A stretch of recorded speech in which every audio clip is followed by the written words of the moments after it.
Rudkowski here with Max Keiser. Max, I always wanted to know, what do you think about Occupy Wall Street here in New York City? I think the front line for this war is not in New York City. The front line is in Athens. And there should be 10,000 of these people should go to Athens and join the front line of this global insurrection against banker occupation. It's called Occupy Wall Street, but Wall Street in New York is not the front line. It's Athens really is where the front line is. And those people are gearing up for a major revolt. They are arming themselves and they're getting ready for the major war that's going on, and they need support. They definitely do. A lot of crazy things are happening in Athens right now. But what do you think of the people out here today? I don't know if you got a chance to talk to them. Do you think they know what's going on? Do you think they're going in the right direction? Well, it's unfocused, and also in America is the #1 beneficiary of the Wall Street activities. Because of Wall Street's activities, America has artificially cheap food, artificially cheap energy. So these people are the benefit of Wall Street's crimes more than anyone else in the world. So they have to understand that if they're serious about taking down this financial terrorists, as we call them, they need to focus on where the terrorism is most being expressed in its most hideous manner, in a hideous way, which would be Athens, Dublin, Spain now. If I could ask you, what do you think is the greatest crime economically committed in recent history right now? If you can name one event, one action, what is it? It's the utter abandonment of capitalism.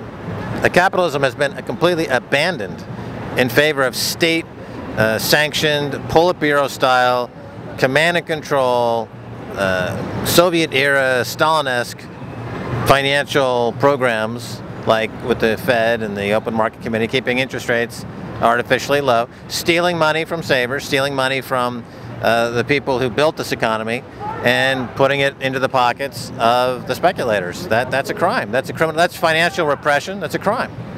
If you could put out a call to all the We Are Changers out there, who would you want to see confronted, and what questions would you like to see asked to anybody right now? Barack Obama.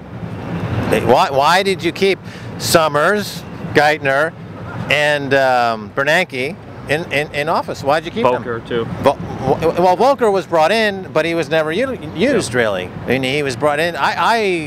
When he brought in Volcker originally, I thought that was a very positive sign, but he brought him in to shut him down, to shut him up.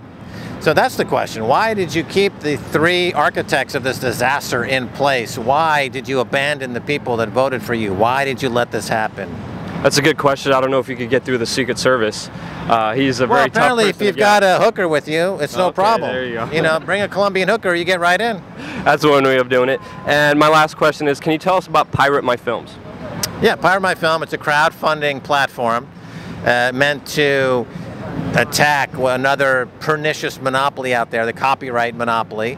And the pirate parties are all over the world, and I really believe that they are the political edge of this Occupy movement in a lot of ways, because they're now infiltrating parliaments all over the world, Germany and Sweden and in Europe. There's one in the UK. And this is, I think, the most exciting political development we've seen in the last 10 years. And Pirate My Film kind of tags along with that idea of the copyright laws need to be repealed and freedom of speech needs to be protected. So this is an effort to kind of bring in some ideas to support that. Beautiful. Thank you so much, Max, for everything you're doing. Keep up the great work. And Luke, it's an honor to meet you. Luke, my pleasure. I watch all your stuff. Awesome. Thank you so much. Fantastic. I really appreciate it. It means a lot to me.